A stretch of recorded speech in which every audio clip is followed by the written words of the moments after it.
South India shopping mall, the wedding మంత్ర, సరికొత్త wedding collection, south India shopping mall. Prabhuji, కుటుంబ పరిస్థితులను బట్టి సంసార జీవితంలో కొట్టుమిట్టాడుతూ ఉంటారు కొంతమంది. అటువంటి వారు అసలు భక్తి మార్గంలో నడవటం కానీ దైవారాధన కానీ ఏమీ ఉండవు. మరి వాళ్ళు ముక్తి పొందే మార్గం ఏమైనా ఉంటుందా? ఎవరు కొట్టుమిట్టాడు అన్నాడు సంసార జీవితంలో? ఎవరైనా పీక పట్టుకొని నువ్వు కొట్టుమిట్టాడు సంసారంలో అని చెప్పారా? అది మన చాయిస్. మనం దేనికి సమయం ఇవ్వాలి అని అనుకుంటే దానికి సమయం ఇస్తామండి. మనకి ఏది ప్రియారిటీ, నాకేది ముఖ్యం అంటే దానికి సమయం ఉంటుంది కదండి. ఇప్పుడు చూడండి, బిజీ, మేము చాలా బిజీ, మాకు జపం చేయడానికి టైం లేదు, మేము గుడికి వెళ్ళలేము అనేవాడు ఇలా వాట్సాప్ స్టేటస్ చూసుకుంటూ ఉంటాడు అనమాట. అందరి మొత్తం కాంటాక్ట్లో ఉన్న వాళ్ళందరివి చూస్తూ ఉంటాడు. మరి వాట్సాప్ స్టేటస్ చూడడానికి ఉన్నాయి, ఫ్యామిలీ గ్రూప్లో వచ్చే అక్కర్లేని చెత్త వీడియోలు అన్నీ చూడడానికి టైం ఉన్నాయి, కానీ ఒక 10 నిమిషాలు కూర్చొని నామజపం చేయడానికి టైం లేదంట. కాబట్టి ఇది జస్ట్ అన్ ఎక్స్క్యూజ్. ఎవ్వరు కూడా ఈ ప్రపంచంలో నాకు టైం లేదు అని చెప్పలేరు. టైం లేదు అని అంటే నీ ప్రియారిటీస్ రాంగ్. నీకు ఈ జీవితంలో ఈ శరీరానికి ఎంతైతే ఇస్తున్నావా నువ్వు, అంతే నీ ఆత్మకు కూడా ఇవ్వాలి అని నీకు తెలిసినప్పుడు, దాన్ని ప్రియారిటీగా పెట్టుకున్నప్పుడు సమయం ఏర్పడుతుంది తప్పకుండా. కాబట్టి ఎవ్వరూ మనల్ని ఫోర్స్ చేయట్లేదండి కొట్టుమిట్టాడు సంసారంలో అని. మనమే కాంప్లికేటెడ్గా చేసుకుంటున్నాం. కాబట్టి మనకి ఈ జ్ఞానం వస్తే దీనివల్ల ఏం ప్రయోజనం లేదు. నా భక్తి, నా ధర్మము, నా దేశము, నా సనాతన ధర్మం గురించి మనం కూడా కొద్దిగా ఆలోచన చేస్తే అప్పుడు మన జీవితం బాగుంటుంది, ఈ దేశ భవిష్యత్తు కూడా బాగుంటుంది. ప్రభుజీ, చాలామంది కష్టాలు ఎక్కువగా ఉన్నాయి, ఇంకా నేను తట్టుకోలేను, ఇంకా నాకు అసలు వేరే దారే లేదు అని చెప్పి ప్రాణం తీసుకుంటూ ఉంటారు, ఆత్మహత్యలకు పాల్పడుతూ ఉంటారు. అలా చాలామంది ప్రాణాలు కోల్పోయి కుటుంబం ఇబ్బందులు పడే వాళ్ళు కూడా చాలామంది ఉన్నారు. ప్రభుజీ, అటువంటి వారికి మీరు ఇచ్చే ఆత్మహత్య చేసుకోవాలి అనుకుంటున్న వాళ్ళకి ఒక న్యూస్ చెప్తాను. మీరు ఏదైతే బాధతో చనిపోవాలి అని అనుకుంటున్నారో ఇప్పుడు కానీ చనిపోతే దానికి 1,000,000 రెట్లయ్యి మరి జన్మలో ఆ బాధ అనుభవించాల్సి వస్తుంది. ఎన్ని రెట్లు? 1,000,000 రెట్లు. ఇప్పుడే నువ్వు భరించలేదు అని అనుకుంటే 1,000,000 రెట్లు అయ్యాక భరించే అవకాశం లేదు కదండి. కాబట్టి యూ కెనాట్ ఎస్కేప్. ఆత్మహత్య మహాపాతకం. ఎటువంటి పాతకము అని అంటే దానికి ఎటువంటి ఇంకా ఏం చేయలేమన్నమాట. అది మహాపాతకంలో మహాపాతకం.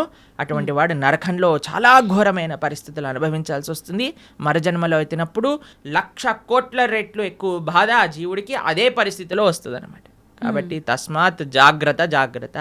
ఇప్పుడు చూడండి, ఎవరైనా తాళం చేయి తయారు చేశారంటే దానికి తాళం తయారు చేశారంటే తాళం చేయి లేకుండా తయారు చేయరు కదండి. అలాంటి తాళం ఎక్కడైనా చూసారా? మన ప్రతి ప్రాబ్లంకి సొల్యూషన్ ఉంటుంది, ఓపికతో ఎతకాలంతే. కాబట్టి ఐ అండర్స్టాండ్, చాలామంది కాంప్లికేటెడ్ సిచ్యువేషన్స్లో ఉంటారు. కానీ మీరు ధైర్యంగా భగవంతుడి పైన నమ్మకంతో మీరు ప్రయత్నం చేయండి. ఎటువంటి సిచ్యువేషన్ దీనికి సొల్యూషన్ లేదు ఇంకా అనేది ప్రపంచంలో భగవంతుడు తయారు చేయలేదు. మీరు ధైర్యంతో ఉండండి, భగవంతుడు మీతోటి ఉన్నాడు, మంచి జరుగుతుంది. ఎప్పుడు కూడా ఆత్మహత్య లాంటి విపరీత డిసిజన్స్ మాత్రం తీసుకోకండి. ప్రభుజీ, మీరు అన్నారు అటువంటి పరిస్థితి నుంచి బయటపడే అవకాశం ఉంటుంది, జాగ్రత్తగా ఆలోచించండి. నిజంగా ఆలోచించేంత వీలు ఆ క్షణంలో ఉండదు అనే చెప్పాలి. నిజంగా మనం అంటే వద్దు, మనం ఇలాంటి ఎందుకు లేదు అని అంటే, ఎందుకంటే పిల్లలకి మనం చెప్పట్లేదు కాబట్టి. పిల్లలకి మనం జీవితంలో నుంచి సక్సెస్ ఫస్ట్ రావాలి, 90% ఎక్స్ట్రా, ఐఐటి సీట్ కావాలి, మెడిసిన్లో సీట్ కొట్టాలి. ఎవరైనా చెప్తున్నారా ఏం పర్వాలేదు నాన్న, నువ్వు ఫోటోగ్రఫీ చేసినా పర్వాలేదు, నువ్వు యాంకర్ అయినా పర్వాలేదు అని చెప్తారా పిల్లలకి ఎవరైనా? లేదు. చదువు పైన, లేదా మీరు బ్రహ్మచారి అయినా పర్వాలేదు, నువ్వు సన్యాసి అయినా పర్వాలేదు, నువ్వు ఏదైనా పర్వాలేదు, గొప్పవాడు వాళ్ళు ఆనందంగా ఉండాలని చెప్తారా? ఇవి అసలే డబ్బులు సంపాదన చేయాలి. డబ్బులు సంపాదిస్తే మంచి భార్య వస్తుంది, మంచి భార్య వస్తే మంచి కట్నం వస్తుంది, మంచి కట్నం వస్తే మంచి విలాసంగా ఉంటారు. దీంతో పిల్లల్ని పెంచామనుకోండి, వాడికి ఇది అయిపోతే నా జీవితం ఫెయిల్యూర్ కదా.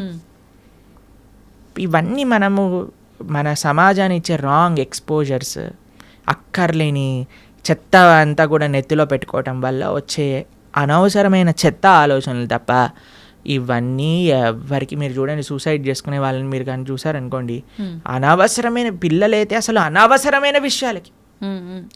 మార్కులు తక్కువ వస్తాయేమో అని ఒక ఆవిడ సూసైడ్ చేసుకుందట, మార్కులు వచ్చాక ఫస్ట్ ర్యాంక్ వచ్చిందట. ఇలాంటి కేసులు విన్నారా?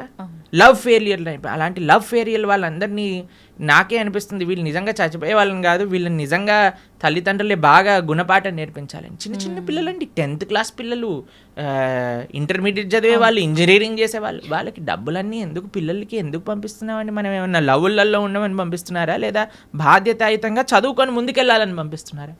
అవును ప్రభుజీ, చదువుకో. కాబట్టి ఇవన్నీ ఎందుకు పిల్లల లోపలికి, ఈ ప్రేమ, ఈ ఇన్సెక్యూరిటీస్, ఇవన్నీ ఎందుకు వచ్చాయి అని అంటే మనకుండే రాంగ్ ఎక్స్పోజర్. సినిమాలు, సీరియళ్ళు, ఎక్కడ పడితే అక్కడ చెత్త కదండి మనం చూసేది. ఆ చెత్త అంతా ఉన్నప్పుడు చెత్త ఆలోచనలే వస్తాయి. దాన్ని ఇంగ్లీష్లో good in good out, bad in bad out principal అంటారట. గుడ్ ఇన్ గుడ్ అవుట్, మనకి ఏదైతే మంచి ఆలోచనలు ఉన్నాయో, మంచి ఆలోచనలు కానీ, మంచి దృశ్యాలు కానీ, మంచి సాంగత్యం కానీ మనకు ఉందనుకోండి, మంచి ఆలోచనలు వస్తాయి. ఏ కష్టం వచ్చినా సరే, అయ్యా ఏదో ఒక కష్టం ఉన్నా సరే తండ్రి, it is common for everybody, కాబట్టి బయటకు వస్తాయి. ఎందుకంటే సినిమాలలో కష్టాలు చూపించరు కదండి. సినిమాలలో ఏం చూపిస్తారు? అంతే శుభం శుభం హ్యాపీ కార్డ్ వేసేస్తారు అనమాట లాస్ట్కి. హి లివ్డ్ హ్యాపీలీ ఫర్ ఎవర్. కానీ తర్వాత తెలుస్తుంది పెళ్ళి అయ్యాక సార్ నిజం బాధలు స్టార్ట్ అవుతాయి. పెళ్ళిళ్ళలో సినిమాలలో చూపిస్తారా? వాడు ఏదో ప్రేమ ఇది చేసేసుకుంటాడు, తర్వాత లాస్ట్కి విలన్ తోటి ఫైటింగ్ అయిపోతుంది, ఇద్దరు పెళ్లి చేసుకుంటారు, హ్యాపీ అయిపోతుంది. పెళ్ళి అయ్యాక ముందుంది ముసల పండగ, అది తెలియదు కదా వీడికి. అవును. కాబట్టి మనం అన్ని మంచి మంచి విషయాలు, అందుకే ఇప్పుడు చాలాసార్లు మేము ఎప్పుడైనా ఇన్స్టాగ్రామ్లో చూసామనుకోండి, real life and real life అని పంపిస్తుంటారు. రియల్ లైఫ్ అంతా బాగానే ఉంటుందండి, అందరూ కూడా మీరు స్క్రీన్ పైన చూసి అది చేస్తూ ఇది చేస్తూ ఓ వాళ్ళు ఇంత వీళ్ళు ఇంత అని. కానీ ప్రతి ఒక్కళ్ళ జీవితంలో బాధలు ఉన్నాయి, ఇది ఫస్ట్ అర్థం చేసుకోవాలి. మనకొక్కడికే బాధ ఉంది, ప్రపంచం అంతా ఆనందంగా బ్రతుకుతున్నారు అనే అపోహ నుంచి బయటికి రావాలి. ఈ అపోహ ఫస్ట్ మనకు ఉండకూడదు. అందరూ బాగున్నారు, నేను ఒక్కనే బాధపడుతున్నా, అది కాదయ్యా. అందరూ నువ్వు బయటికి వెళ్ళినప్పుడు ఎలా అయితే ఆనందంగా నటిస్తున్నావో అందరూ అలానే నటిస్తున్నారు. ఎవడు బాగున్నాడు అని అంటే ఎవరైతే శుద్ధి అహంకారంతో భగవంతుడిని ఆశ్రయించిన వాడు తప్ప మిగతా వాళ్ళందరూ బాధల్లో ఉన్నారు. ఇది 110% సత్యం. ఎక్కడ సైన్ చేయమన్నా మేము సైన్ చేసి ఇస్తాం, ఎందుకంటే ఇది శాస్త్రవాక్కు. సవై పుంసాం పరోధర్మో యతో భక్తిర్ అదోక్షచే అహైతుకి అప్రతిహత ఏ ఆత్మ సుప్రదీయతే. ప్రశాంతత కావాలి అంటే భగవంతుని ఆశ్రయించాలి. There is no other way out.